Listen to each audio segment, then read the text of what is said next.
Well, we are slowly starting to stick up, so have the numbers sneak up. So I will go ahead and get started. I want to welcome all of you to another edition of Reader Meet Writer here with SIBA.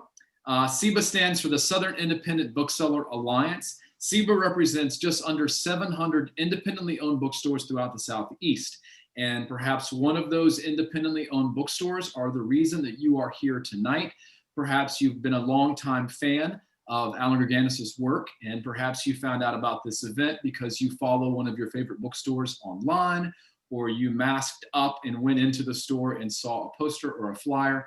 Regardless of how you found your way to this event, please repay the hard work and the kindness and the community building of your local independent bookstore that brought you here. If you want to purchase Allan's book, please do so from the bookstore that brought awareness of this book to you. My name is Wiley Cash. I am the host of Reader Meet Writer. I'm also the writer in residence at the University of North Carolina, Asheville.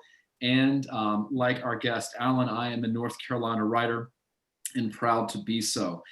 Before we begin tonight, I want to let you know about a couple of upcoming events we have. Thursday, two days from tonight, I'll be in conversation with Pulitzer Prize winner David Zecchino, Thursday, January 14th at 7 p.m.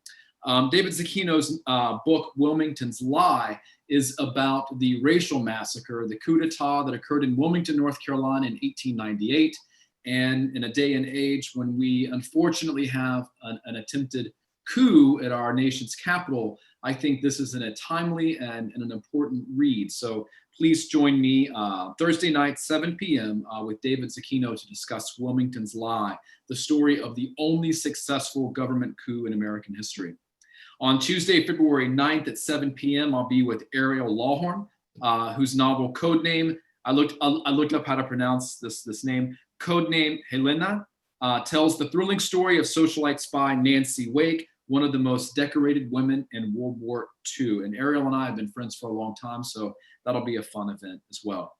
So tonight we have Allan Gurganus with us. And if you have questions for Allan during the course of the event, you can go down to the Q&A button at the bottom of your screen. You can enter your question there, and I will ask him your question toward the end of our broadcast. When you enter your question, make sure to include your name and the name of your home bookstore so we can say your name and the name of your beloved store on the air to get that on the record. So please put your questions in as we go along. If you have a question, put it right in, and at the end, I'll read them to Allan. But I want to introduce him now, and we will get right to our discussion. Allan Gurganus was born in Rocky Mount, North Carolina, and after a life and career that took him to the Pacific during the Vietnam War and to educational and teaching stints at numerous colleges and universities around the country, he currently lives in a small town less than 100 miles from where he started. His books, which include Local Souls, The Oldest Living Confederate Widow Tells All, and White People, are beloved contemporary classics. He is with us today to discuss his new book of uncollected stories, which features this handsome devil on the cover. You know you've done something when you're a fiction writer with your own painting on the cover of your book. They will barely let me put photographs of myself on the inside flap of my books. But it is a real thrill to have him here with us today. So Allan, thank you so much for joining us. It's really wonderful to see you. Thank you, Wiley. It's a joy to be here. I've admired your work, so I'm looking forward to our conversation. We're going to have a good time. That's very nice of you to say that. Thank you. So I want to start off and say what a lot of people have said. You know, you as a person and as a cultural figure, and also your work, you've been compared a lot to Mark Twain. And I don't, maybe you can speak to how you feel about that comparison. But when I think about Mark Twain, I obviously think about local color stories of realism, the late 19th century, early 20th century. And when I think about local color, I think of the patterns of local color stories, which more often than not revolve around the outsider coming to the inside to take something, right? And then there is an insider who tells that story of the outsider.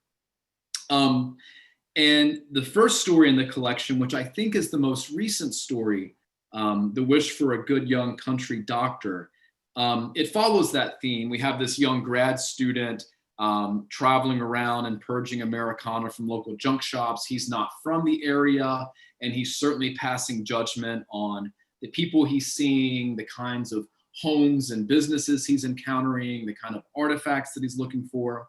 And that's the scaffolding of this story, the outsider coming to the inside. But within that frame, you have the story of an outsider coming to the inside, trying to do incredible good. And as I thought about that first story as kind of a setup for the collection, you have a lot of outsiders, even outsiders who live on the inside in this collection. So can you talk about the role of the outsider in these stories, or in that story, The Wish for a Good Young Country Doctor, or just thematically in terms of your work? Thank you. Yes. Well, I went north to school. I thought I would be a writer in the manner of Nabokov or Kafka, an international person writing mythology and inventing everything myself. And I slowly began to realize that I had left it behind me in the South, in my little town of Rocky Mount, which was then a population of 24,000, 60% Black population. A gold mine, a treasure chest that I would never, ever be able to invent for myself. And I began to realize that I was both the insider, having been born there and having generations of my family been known and respected in the community, and the outsider, the person who'd gone north to school and thought he would distance himself from his roots. And so I was in this blessed position of being in each camp, and I could change hats at will. I knew the secrets of the families in the town. I knew the racial politics, and the crime of slavery was something that was still very alive and real in the 1950s in North Carolina. But I also had aspirations to a larger audience, a larger universe. I wanted to write stories about the local that would be available to the universal. And so I began to treasure my material and began to imagine how these seemingly simple tales happening to seemingly uneducated people might have some sort of mythic grandeur and might be useful to people in not only English, but in other languages. This is the dream of every writer. You know, I don't want anything, I just want an international audience. And that was the beginning. So I began to realize that I had everything I needed. I was an artist. I don't look back. I just keep going. And starting to write about local color became my entire color palette. I realized that there was one of each person in the universe in my little town of Falls, North Carolina. My lawyers advised me to change the name of the town from Rocky Mount to Falls. And of course, it's not Rocky Mount. It's an invention. It's a fantasy. It's a wished for town. It's a town that's both better and worse than the one I grew up in. And I've taken full advantage of that. One of the beautiful pluses of writing about a single town in every book is that the town in fiction acquires a history of its own. And I benefited from Faulkner's example of having invented a county that became possible to draw a map of. And one generation's trials and triumphs happen on the sites of other generations' trials and triumphs. And there's a kind of accretion of richness that builds from book to book. So it's a joy to write about the insider as the outsider and vice versa, and to be a kind of jeweler who goes into the mine and comes out with something that was unexpected, that's been there all along, buried in the wall. And if I live to be 400, I'll never get to the bottom of the riches that I found in this little town. You mentioned Faulkner, and I have him down here as a reference. You know, you are really building an entire community in Falls, just like Faulkner did with Yoknapatawpha County. And you mentioned making the local universal, which is something that he obviously did as well, you know, and then was able to speak to much the same global audience that you've spoken to in your work. But, you know, I think that Faulkner does have a dark humor about him, the way that Cormac McCarthy has a dark humor about him, the way that Flannery O'Connor or Eudora Welty had dark humor about them. But you have some real intelligent, not to say that it's the obverse of what those folks are doing, but you have some real intelligent humor that informs the reader's experience of these local communities. And I'm wondering, how do you use humor as a tool of revelation in your writing, especially, and I'm thinking of the story, and I didn't mark the title of it, the story, The Mortician Confesses, which is so dark and so twisted, humorous in some ways, but how do you use humor as a revelatory tool or a revelatory weapon in your writing? Well, I think especially given our current situation politically and nationally, without humor, we would barely survive.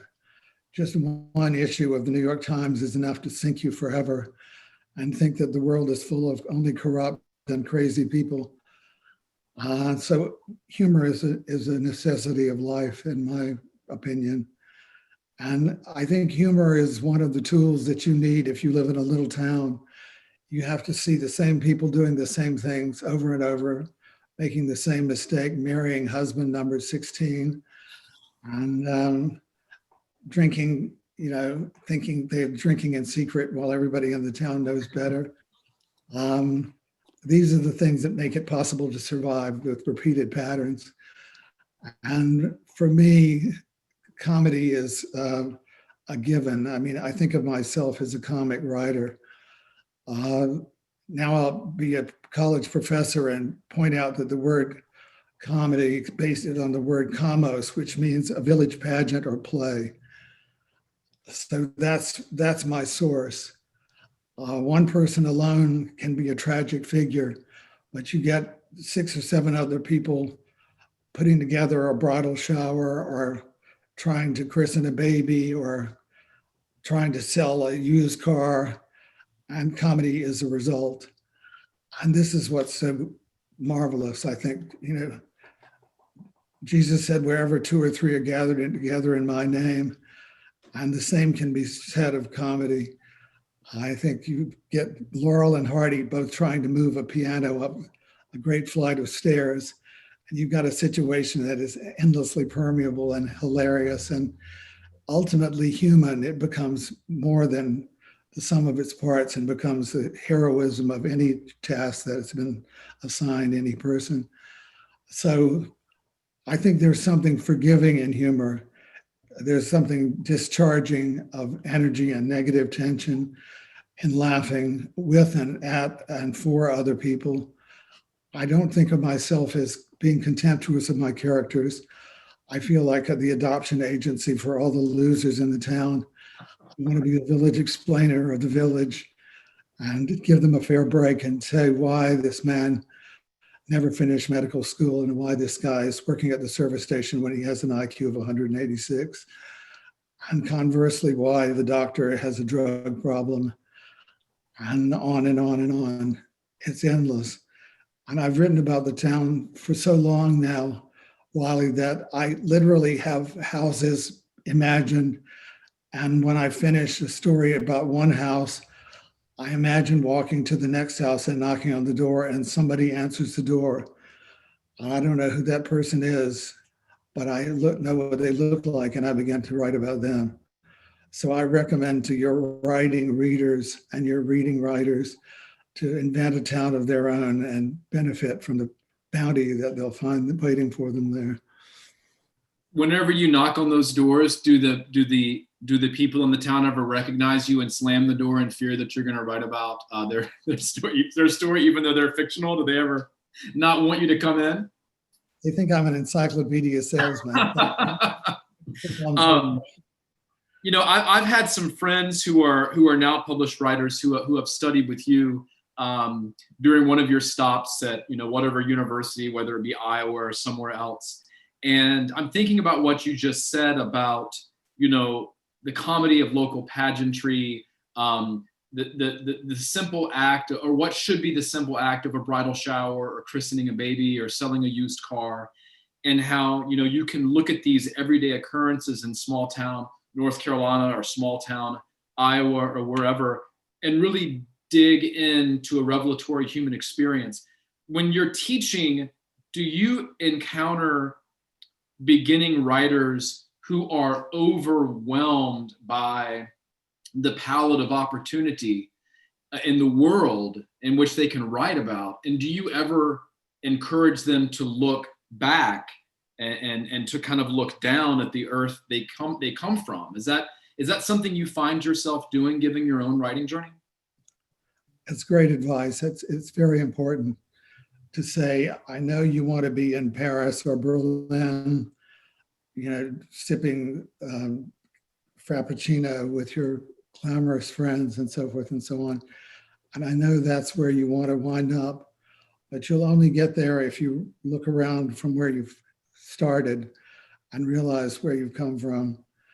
I also give further advice, Wiley, which is that when you're writing about your own past, to write down one social class from the social class you were born into. Your mother tells you you belong to one social class and your father tells you you belong to another if you're from the South. Your mother's people always had a little more gentility than your father's people. And your mother says things like, they're lovely people, they're big-hearted people. They didn't have the advantages that my people had, but in their own striving way, they have done really well for themselves, and God bless them, and so forth and so on. And if you get to choose between mama's people and daddy's people, go with the farmers, go with the mechanics, go with the kleptomaniacs, go with the ones that don't get talked about at Sunday dinner. And that's where the material is. I think all of us tend to improve on where we were born rather than admit where we were born. And by looking down the social ladder instead of up the social ladder, we find something wonderful. I think of Scott Fitzgerald, who was born one street away from the best street in St. Paul and Minneapolis, and was living in a rental house. His father and grandfather were wholesale grocers, and they were good-looking people and they were attractive people. And they were invited to participate in the fortunes and parties on Summit Avenue, which was the great street, one of the great streets in America, with one of the greatest houses in America. All the forest lumber money in the world was stacked up there. And his whole life was spent as a guest at other people's party, and always knowing that he could be found out at any moment, and everybody there knew his father was a grocer. And because he was good looking and a good dancer and got into Princeton, still invited to these parties. I think part of his huge message was precisely that he was not of the class he wanted to belong to. And he got an amazing career and a miraculous book of Gatsby out of the whole bargain. So you see what I mean? It's like, don't write yourself into the country club if your parents had a hard time making the monthly dues. Write about the whole family working to cut lawns to make the country club membership fee. That's interesting. That's much more interesting than entitlement. As we've seen in the world today, entitlement is not very interesting in and of itself. The resistance to entitlement and the lack of entitlement is much more dramatic and much more moving on the page. And I've encouraged my students to tell the truth about their own histories. One thing one line there are a couple lines in one particular story that really stood out to me. And this line is from the story Unassisted Human Flight, which is in the collection in which a newspaper reporter who's about to leave Falls and go to the big leagues in Richmond.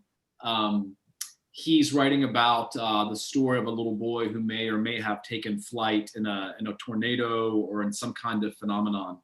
And in the story, the newspaper reporter writes, I now believe the girders of the mysterious are what really hold us all in place. And I've thought about that so much since I read it. The girders of the mysterious are what hold us all in place. And I think that's so eloquent and so important that, and I'll let you explain what that may mean. I have a sense of what that means to me, or what this may mean to your newspaper reporter. But I was struck by how he conditions that statement. He says, I now believe the girders of the mysterious are what really hold us all in place. I now believe. This guy's from Akron, but something about coming to the town of Falls, North Carolina, and living among these people and writing about their customs and their ways and their prejudices and their infighting and their outfighting. He now believes the girders of the mysterious are what hold us all in place. Can you talk about the mysterious life of these small towns and how that holds us all in place, and what wonders of revelation perhaps are waiting for us in reading about them? Thank you. That's a beautiful question. And I realize that there's another example of the outsider looking at the insiders and being expanded by them. And this story, which was one of the most recent in the book, an 8-year-old boy is born aloft out of his trailer park swimming pond and taken for a ride of a mile in the air. So he goes up hundreds of feet and can look down on the countryside, and is dropped back on the ground without any harm to his body. And it's a kind of like Christ's ascension or something like that. The people who witness it are transformed by it and changed by it, and so is he. And he finally gives his testimony to this reporter who's about to leave town. And the reporter, who's from Ohio and has arrived as a rational journalistic graduate student out of UNC, has his definition of possibility enlarged and changed by a lot of the things he's seen in this small town, a lot of the secrets that he's been clued into by virtue of living in the town for 5 years, and certainly by talking in interview form to this man whose life has been transformed by being essentially killed and saved at the same time. His twin brother was killed by the same storm. So he feels that his life has been doubled by this act of grace. And I think that if you have the patience to live in a little town, and it does take patience, it takes a lot of patience. There's the mysteries that are visited on people who have the courage and the nerve and the craziness to move to New York and try to make it big in the big town are visited on you in a very different way. They come one granular flash at a time. They come more slowly. It's the joy that gardening gives over years of gardening. You think that you've lost your favorite plant, and 3 years later it reappears in a new position altogether. It's full of resurrection. Life is a series of new beginnings. And this man from journalism, this man from the world of fact, has been introduced, indoctrinated into this world of slower reality and of miracles. Walt Whitman says, why, who makes much of a miracle? I myself know of nothing else but miracles. And I think that reflects my vision of the world as well. All miracles are local miracles, and all souls are local souls, and all stories are about the local. I mean, look at Christ's parables. The old woman loses a coin and finds it and rejoices with her neighbors. wild young man leaves home with his fortune and comes home later broken and destitute, begging to be reintroduced as a servant on his father's property. These are the simplest tales in the world, and yet they're gigantic and affirming and reassuring and spiritual. I grew up in the Presbyterian Church, and so I know the language of theology. I'm not a conventional believer. Found my faith in other directions, but it's faith nonetheless. And it's not based on joining an organization or belonging to a club, but it's based on paying a lot of attention to the people around me and trying to live an ethical life and trying to write about the possibility of ethics in a world that's as corrupt as Donald Trump is, for example. We're living in a desperate age and in a very unhappy moment. And I think it's reassuring to present to the world a book about miracles that I really believe are true. Every one of them happened to me in some way or other. And it's a beautiful occupation and a debased time. I'm glad to be part of it. Aren't you, Wiley? I am, yeah. As much as we as a writer of realism, I want to reflect the world, but sometimes simply reflecting the world doesn't reveal the reality of the world. And I think exactly what you're saying about, delving into the inexplicable and relying on these mysteries somehow reveals the world better than a simple mirror can. And I think you definitely do that here. And it makes me want to ask a follow-up question. And I want to encourage folks, we have some questions coming in. If you have questions for Allan, go down to the Q&A button at the bottom of your screen and type your question in. Make sure to mention your name and the name of your home bookstore, and I'll ask Allan your question as we wind down here in just a few moments. But Allan, I wanted to ask you, later in the story, Unassisted Human Flight, our newspaper reporter, who coincidentally is from Akron, which is the birthplace of flight, I believe, where the right? No, Dayton is the birthplace of flight. Ohio, so roundabouts. But our newspaper reporter says, I am in the reporting, not in the explaining business. And I thought that was so profound. You mentioned some writers early when we first got on, and I think you may have mentioned Chekhov. And I feel like your writing is like Chekhov in that you never really pass judgment on your characters. And you don't explain them, you reveal them in a way that allows the reader to understand something about them, but you yourself do not explain them to us. You report on them, you reveal them. And I just wonder what you thought about that. Do you feel like that's what you're doing in revealing these people, reporting on these people in order to make them better understood? I admire Chekhov so much. He's really one of my gods. I respect him immensely. He was always curing people. He was trained as a medical doctor. He never accepted money for taking people's pulse and giving them help and when they needed it. And I would like to think that I could have been a doctor or I could have been a preacher, but I chose the other path, the writing path instead.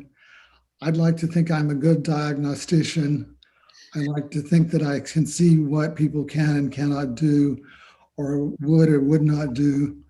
But by putting them in stressful situations like tornadoes and floods and you name it, I've subjected my poor characters to that particular storm front. I examine them to see what they're capable of doing, not at their worst necessarily, but at their best. And I've seen situation after situation where the person who is least likely to help helps, and the person who is least prepared to give to other people is the person who gives. And it's a fascinating enterprise to be open to judgment and to withhold judgment until you've seen a person in action. Somebody said all stories can be reduced to a single line, and then something went terribly, terribly wrong. It's interesting that fiction is always about people in trouble, because people are always in trouble. We are all always in trouble. And we are looking for ways to resolve that trouble and get out of it. We imagine that if our next door neighbor was a Jewish family in Berlin in the 1940s, that we would have hidden them in our basement, even though that meant our family and ourselves being killed. We like to think we would do the right thing. But until the storm comes, until the stormtroopers come to your house, you don't know what you would do. And so one of the joys and privileges of being a writer is to subject people to difficulties that are beyond their ken and see what they can and cannot do. But I don't sit in judgment on my characters. I create people who are open enough to do something in the emergency. It might not be the perfect thing, that might not know enough to do the thing that is most propitious, but to put them into motion is a great thrill, a great joy. And I don't want to explain them away. I don't think I know enough to explain them away, but I do know enough to dramatize them. Henry James said the three essential words of fiction are dramatize, dramatize, dramatize. To put people in a situation where everything they do and say is important and charged, to light up life from the bottom, to create a kind of fiction and friction on the page that's irresistible to the reader, who's involved with the characters enough to want to sponsor them and imitate them and become them. It's a very profound occupation, and it's terribly low paying, but there's a reason that all of us still try to do it daily, because it's the only thing in the universe that makes sense to us at the time. I love what you just said, and this is kind of my last question. We'll take a few questions from the audience for just a few moments. But so many of these stories, and we're talking about you not explaining your characters or their motivations, but more revealing them. But oftentimes, especially in this collection, characters really reveal themselves through these first-person narrations. And many of these stories are confessional, and they feel confessional. But like all Southern speech, these confessions are circuitous. And if you're not paying attention, you may not glean the moment of confession, the moment of acknowledgement. And I'm especially thinking about our police narrator and the mortician's confession.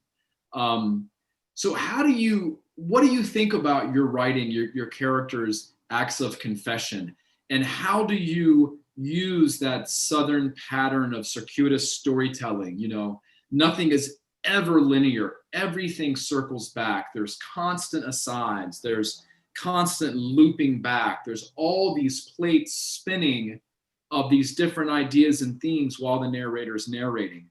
So how do you do that? Maybe from a craft perspective, if there are any writers out there watching us tonight. Well, I think we all have set speeches that we give. One of the stories in the book is called A Historic Walking Tour of Falls, North Carolina. And the lady who's leading the tour is from an old family, lives in one of the big houses on Summit Avenue in Falls, and has just come back from a series of strokes. This is her first day on the walking tour. She's raring to go. She knows every detail about the town. She has everything to say, and she said it many times before. She's got set speeches the way we all do. The way we get along in the world is saying to the lady at the shopping center as we give her our credit card, "It's been hot, hasn't it? I don't know when we're going to get some weather, but I need some rain for my tomatoes." It's just something that you say without even thinking about it. But then there's a second and third level beyond that, which is the things that must not be said. And this old lady leading the tour of Yankees through this little town because she's had a stroke and because it's very hot and because she's undertaken something beyond her physical capacity, begins to answer questions honestly about a hanging in the town, a hanging that she witnessed when she was a child, and the confusion between question answer A and the B and C and X real begins to break through. So I think it's interesting to start with the conventional speech that we offer people. My people have been living here since the 17th century, and we're pretty established, and you should respect us and so forth. To my father was a drunk, and he made passes at me when I was a little girl, and these things shouldn't happen. To they hanged our black boy who worked for us, and I saw it and I didn't help. So we all have levels of truth telling. And I think it's like marbled ice cream, or it's like Neapolitan ice cream with all the colors mixed together. Once you start moving from one zone to the other, the truth begins to emerge, and it's kind of leakage from one element to another. And it's fascinating when it breaks through, and very moving and powerful potentially. So I think, you've got to be careful what truth you're telling to what crowd. Well, here's a question that we have from Vivian, whose home bookstore is Malaprops in Asheville. And speaking of telling the truth, she asks, would Allan please comment on writing characters that he is not? She talks about an uneducated person, perhaps a slave, a foreigner, maybe a woman, maybe an elderly woman. How do you go about writing characters who are so clearly not you? I'm most attracted to people who are not me. I like to take a break from being me all the time. It's sort of monotonous sometimes to be oneself autobiographically. And to say I and to mean she, to say mine and to mean hers, is an extraordinary leap of imagination. I think if every man, straight and gay in America, were required to write the autobiography of his mother, feminism would have happened many years before they actually happened.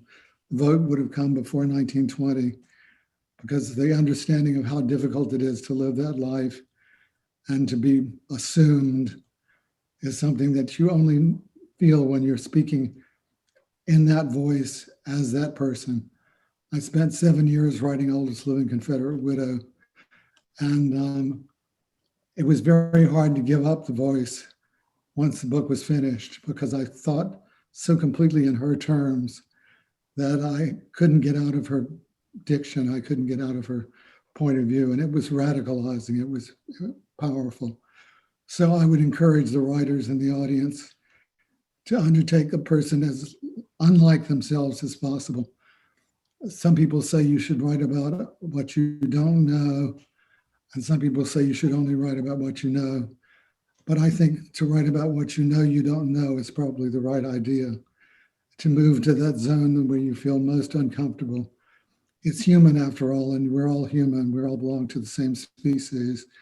It's not such a gigantic leap to imitate somebody who happens to belong to another gender, or is gay instead of straight, or Black instead of white. And it's a great revelation. Sometimes that's just what a writer needs, is to break free of the assumed social class, the assumed race, the assumed assumptions of a given life, and say I and mean somebody who is unlucky and underprivileged and sees the world in a very different way. We got a couple more questions that I want to squeeze in. We have one from your home store. Dennis wants to know if you would ever consider writing a memoir from Purple Crow Books. Oh, that's sweet. That's great. I love Purple Crow. I'm thinking about writing a memoir. In fact, I've reached a point where now that I'm galloping into my 70s, I think it's now or never. And there's a lot of material that I've never used because my parents were alive, my grandparents were alive. I didn't want to hurt anybody's feelings. Now that's all out of the question, now that they're gone.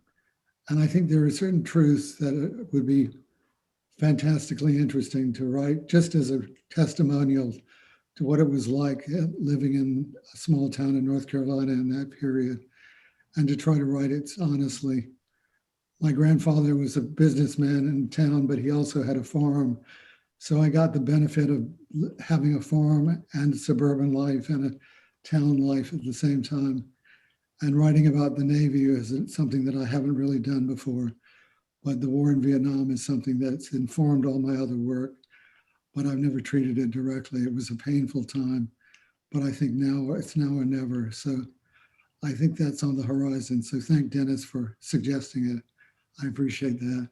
That's wonderful to hear. And our last question before we get out of here, Valerie, she's a librarian and her favorite store is the Strand in New York.